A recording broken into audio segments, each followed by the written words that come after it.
All right, I'm going to start. I think, I hope.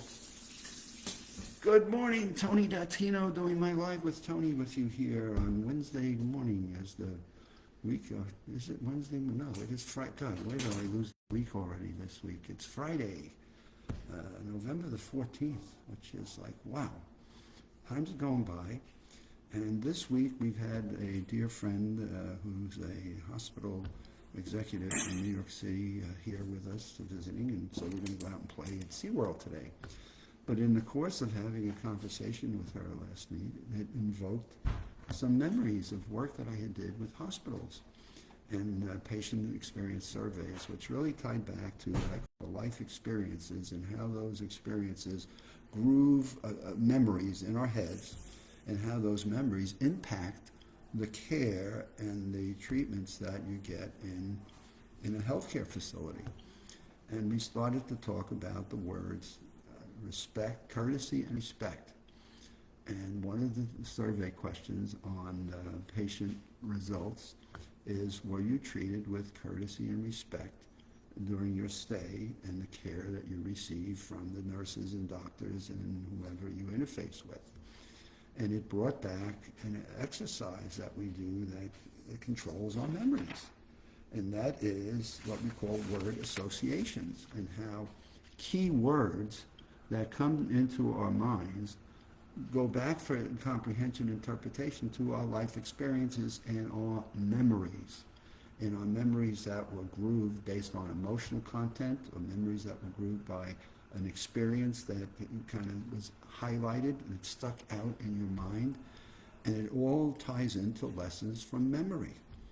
And so if you step back and think in your own life of different experiences you have in the service world, the words courtesy and respect are critical in conversations we have all the time.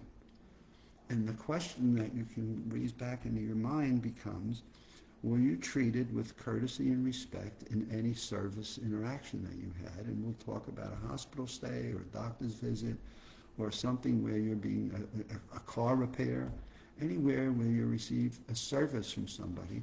Were you treated with a level of courtesy and respect that goes back into your mind?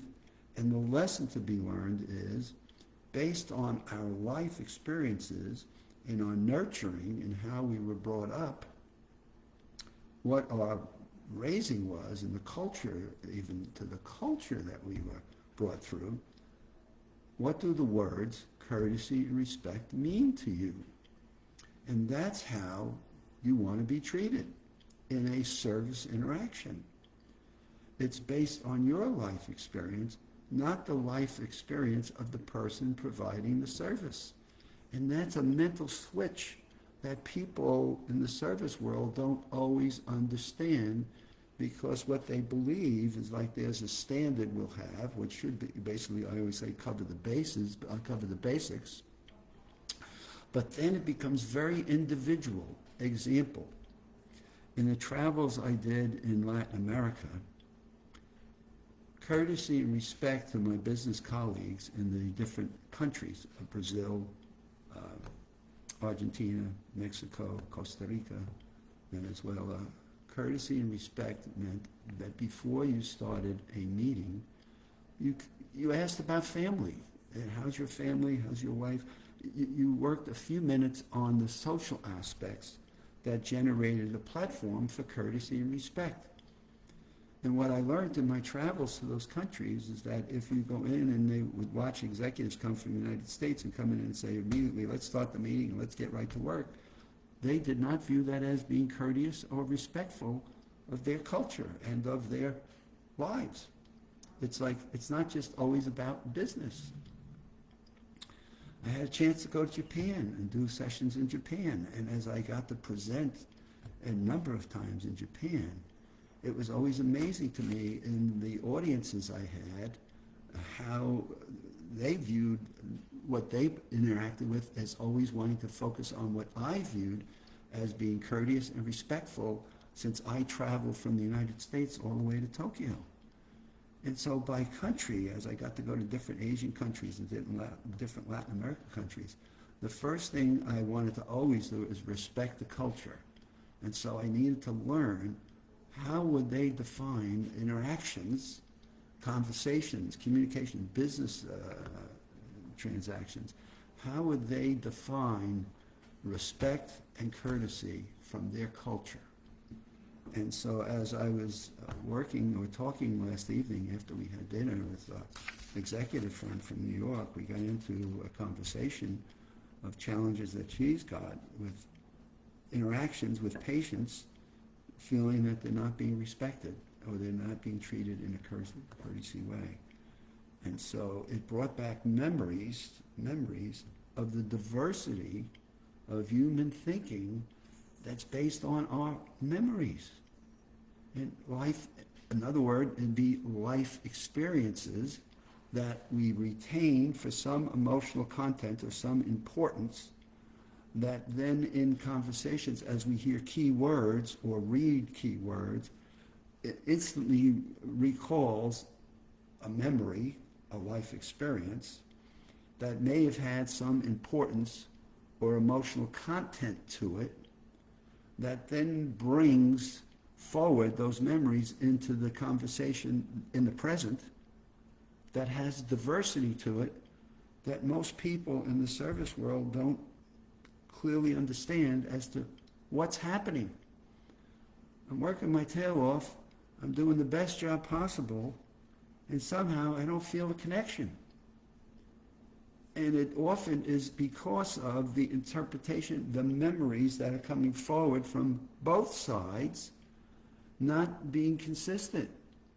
And so one person's had a life experience and a memory of what respect is based on their upbringing, maybe from mom, dad, their siblings, educators that they work with, bosses that they had, with another person who's had different life experiences, memories that come from people that they've interfaced with, that taught them a basic foundation of what courtesy and respect looks like.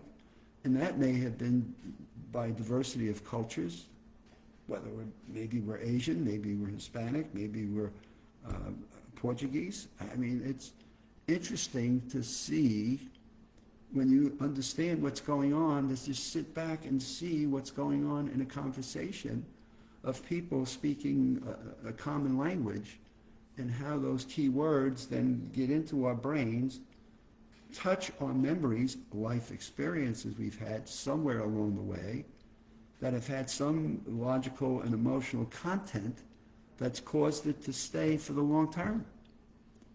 And I joke sometimes with saying, it's almost like you have to be a psychologist in trying to build trusting and strong relationships with a life partner, with a business associate, with your own children, that often we don't clearly understand what's going on because our intentions are always good. I'm a big believer of people are good. So our intentions are good, but how do we muck up some of our communications and some of the conversations that we have to the point where we don't intentionally create a mess, but now we've created one unintentionally, and it really comes from some of the key words that we speak. And I can't think of it anything more simple than the words of courtesy and respect for one another that starts the cycle of trust in a conversation and the safety that we want to have when we're interacting with other human beings. And so it just brought back in our conversation with our dear friend from New York that we were having last night, it brought back for me lots of memories and life experiences that we then began to converse on of different situations I've had where people don't feel that they've been treated with respect and courtesy, or courtesy and respect, but intentions were never to do the opposite. And it's only because we don't sometimes understand the language of key words, how those words latch into our heads, touch back into our comprehension or life experience and memories of how we were taught in our culture, and bring forward the current behaviors and actions.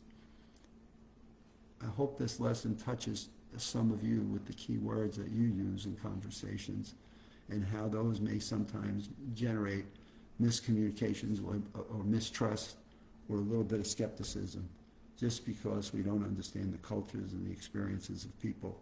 We call those our memories. Have a great weekend.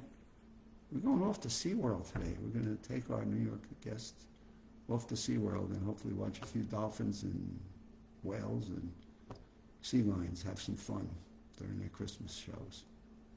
Have a great weekend. We'll see you next week.